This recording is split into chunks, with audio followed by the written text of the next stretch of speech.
subhanallah, subhanallah. 33. Sekali jalan 33. Ya, ini dengan jari jemari tangan kanan saja. Ya, sehingga karena zikir adalah amal yang baik, maka yang utama menggunakan jari jemari tangan kanan. Dan jika seseorang ingin juga melibatkan jari tangan kirinya, maka pendapat yang lebih kuat itu dibolehkan, maka tidak diingkari. Dan ada beberapa kalangan yang kemudian mengingkari dengan keras orang yang zikir dengan tangan kiri. Harus dengan begini. Tidak ada dalil yang qat'i, sharih, dan sahih yang kemudian membatasi cara menghitungnya cuma begini saja. Cara menghitung ini kemudian dikembalikan kepada cara yang paling mudah, paling nyaman bagi orang yang ingin mengamalkannya. Bisa dengan cara yang lebih sempit seperti ini. Satu jari berarti 1, 2, 3, 4, 5, 6, 7. Ya kan? Satu jari ini 7 tasbih. Dan ini kalau tidak biasa cukup sulit menghitungnya. Subhanallah, subhanallah, subhanallah, subhanallah, subhanallah, subhanallah, subhanallah. Apalagi yang asam uratnya tinggi. Sulit Pak menghitungnya. Ya, pakai ini. Paling mudah adalah subhanallah, subhanallah, subhanallah. Setiap jari itu 3. Ya. Boleh juga subhanallah, subhanallah, subhanallah, subhanallah, subhanallah, subhanallah, subhanallah, subhanallah, subhanallah, subhanallah. Boleh. Semuanya ini adalah longgar. Namun ada yang paling utama. Yang paling utama adalah menggunakan jari sebelah kanan. Dengan tadi, atau kemudian dengan masing-masing tadi 7 kali tasbih dari setiap jari. Ini rincian dari cara menghitung tasbih dan tahmid, dan hikmahnya adalah bahwa jari jemari yang digunakan untuk berzikir itu akan memberi kesaksian bagi pemiliknya di hari kiamat kelak, sehingga akan membela dirinya, ya, menghindarkan dari tuntutan-tuntutan di akhirat. Dan zikrullah keistimewaannya adalah tempat yang digunakan untuk berzikir, maka tempat itu pun akan memberikan kesaksian untuk orang yang berzikir itu di hari kiamat. Oleh karena salah satu keutamaan yang didapatkan orang yang banyak berzikir kepada Allah, dia akan memiliki banyak saksi kebaikan di hari kiamat. Barakallahu fikum. Ini penjelasan untuk menyempurnakan dari bahasan-bahasan sebelumnya, dan silahkan kalau ada yang kita diskusikan.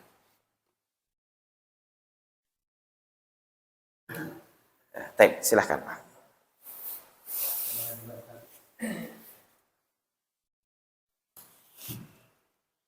Assalamualaikum warahmatullahi wabarakatuh. Waalaikumsalam warahmatullahi wabarakatuh.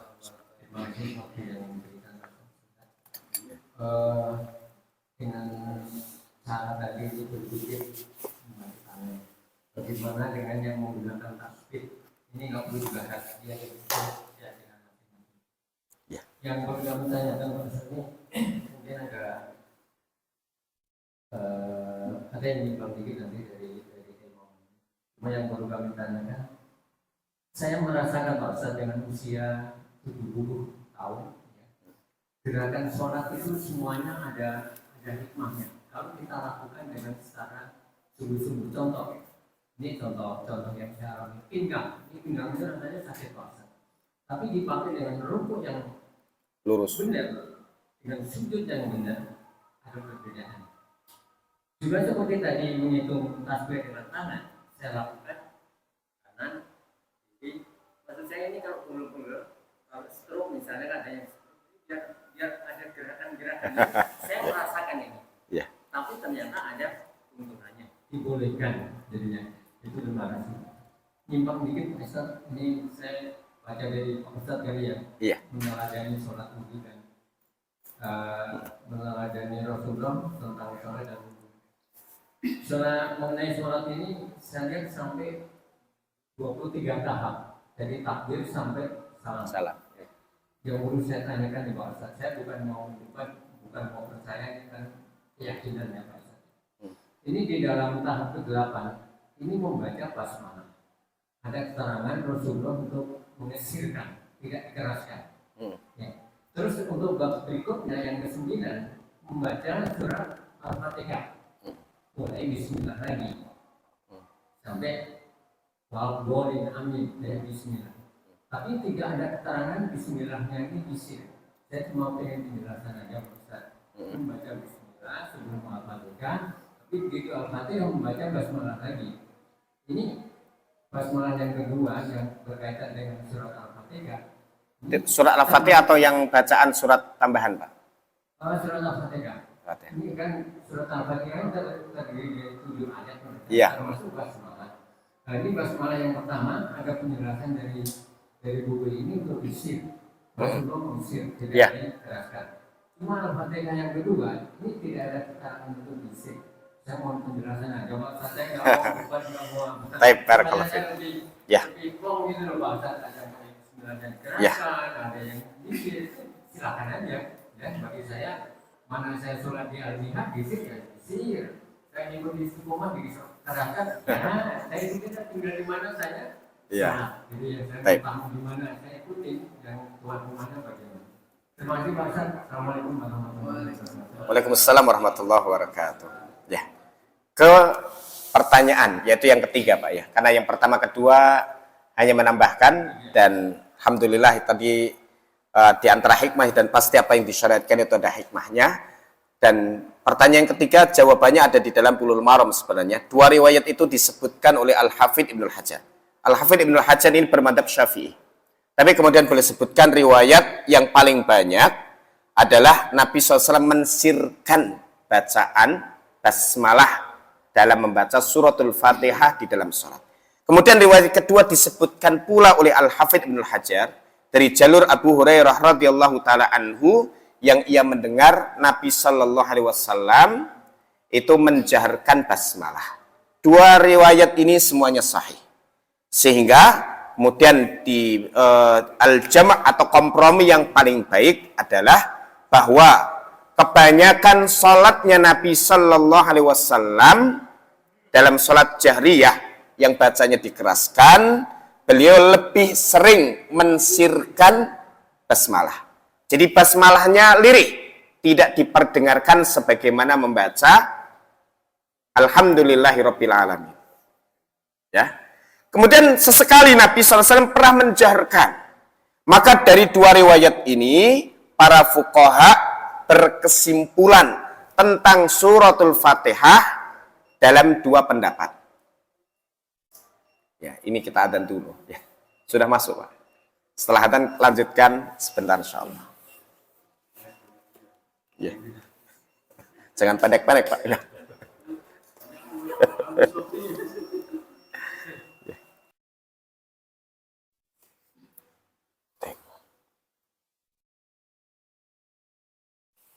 Bismillahirrahmanirrahim. Wassalatu wassalamu ala rasulillah amma ba'd.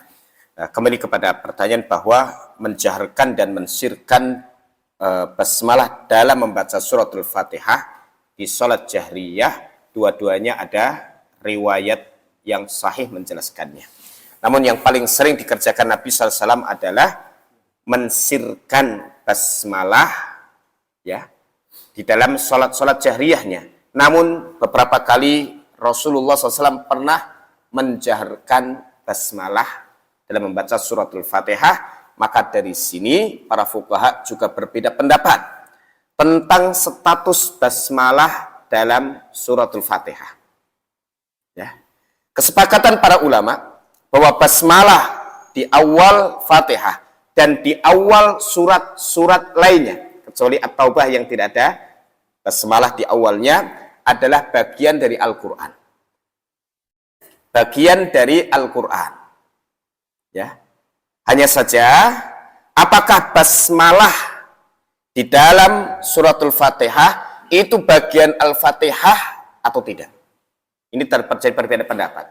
Adapun basmalah di awal Ali Imran, di awal An-Nisa, di awal Al-Maidah, dan surat-surat lainnya adalah bukan bagian dari surat tersebut. Namun dia adalah pembuka ya dari surat-surat tersebut selain Al-Fatihah. Yang berbeda pendapat adalah basmalah dalam Al-Fatihah. Pendapat dari Imam Asy-Syafi'i bahwa basmalah bagian dari Al-Fatihah, sehingga dia ayat pertama. Ya, kemudian ulama-ulama lain berpendapat bahwa basmalah bukan bagian daripada Al-Fatihah, dia adalah yang mengawali suratul Fatihah, namun disepakati bagian dari Al-Quran. Dari sini, maka kemudian fuqaha beristimbat ya tentang membaca basmalah itu harus keras ataukah harus sir. Ini nanti dipengaruhi dari penilaian basmalah tersebut. Maka mazhab Syafi'i menilai bahwa basmalah adalah ayat pertama dari suratul Fatihah, maka basmalahnya dibaca dengan jahar. Dibaca dengan jahar. Yang berpendapat basmalah bukan bagian dari Al-Fatihah, maka dibaca dengan sir, tapi tetap dibaca. Tetap dibaca, hanya saja membacanya dengan sir. Nah, nanti akan berpengaruh terhadap cara membaca suratul Fatihah. Ya, ulama sepakat karena disebutkan hadits yang sahih, surah Al-Fatihah terdiri dari 7 ayat. Baik, pendapat pertama, basmalah bagian dari suratul Fatihah. Maka ayat pertama, Bismillahirrahmanirrahim. Alhamdulillahirabbil alamin. Ar-Rahmanir-Rahim. Maliki yaumiddin. Iyyaka na'budu wa iyyaka nasta'in. Ihdinas siratal mustaqim. Siratal ladzina an'amta 'alaihim ghairil maghdubi 'alaihim waladdallin. Ini ayat 7. Siratal ladzina an'amta 'alaihim sampai akhir ini ayat ke-7. Dan ini punya hukum cara membacanya. Cara membacanya adalah disambung. Siratal ladzina an'amta 'alaihim ghairil maghdubi 'alaihim waladdallin. Amin. Ini dari riwayat Hafiz. Kalau basmalahnya dijaharkan. Ini cara membaca yang sempurna. Walaupun bagaimana kalau diputus di tengah, ya boleh sah Al-Fatihahnya. Hanya saja sifat sempurna membacanya, siratal ladzina an'amta 'alaihim itu disambung sampai waladdallin. Adapun yang berpendapat basmalah bukan bagian Al-Fatihah. Ayat pertama adalah Alhamdulillahirabbil alamin. Ar-Rahmanir-Rahim. Maliki yaumiddin. Iyyaka na'budu wa iyyaka nasta'in. Ihdinas siratal mustaqim. Siratal ladzina an'amta 'alaihim ghairil maghdubi 'alaihim waladdallin. Amin. Maka banyak para imam-imam Haramain yang kemudian memisahkan ya siratal ladzina an'amta 'alaihim baru ghairil maghdubi 'alaihim waladdallin. Karena ayat pertamanya Alhamdulillahirabbil alamin dan basmalah bagian dari Al-Qur'an. Namun dia adalah pembuka setiap surat, maka dibaca sebelum membaca surah Al-Fatihah tadi. Jelas Pak ya? Kalau seperti ini rinci dan kita bisa membedakan, maka yang didukung kalau dia dijaharkan basmalah, maka siratal ladzina an'amta 'alaihim ghairil maghdubi 'alaihim waladdallin dengan disambung. Tapi kalau mulai dari Alhamdulillahirabbil alamin dijaharkannya, maka diputus siratal ladzina an'amta 'alaihim. Walaupun kalau disambung pun juga sah. Namun sifat paling utama diputus di tengah sampai siratal ladzina an'amta 'alaihim, baru kemudian dilanjut lagi ghairil maghdubi 'alaihim waladdallin. Cukup Pak. Ini kalau kita bahas tafsir basmalah ini juga cukup menarik. Panjang sekali. Maka itu tadi rinciannya, dua-duanya itu sah dan hendaknya seseorang ketika mengamalkan fikih ini, dia sesuaikan dengan kondisi masyarakatnya supaya tidak menimbulkan perselisihan hati kaum muslimin. Di Al-Jihad sudah terbiasa. Maka ketika imam mensirkan basmalah, tidak ada persoalan.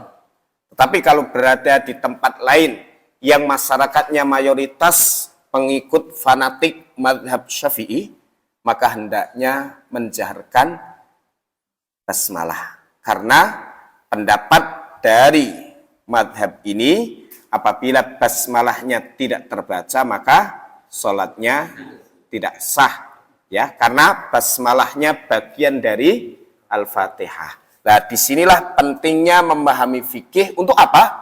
Untuk bisa menjaga persaudaraan kaum muslimin.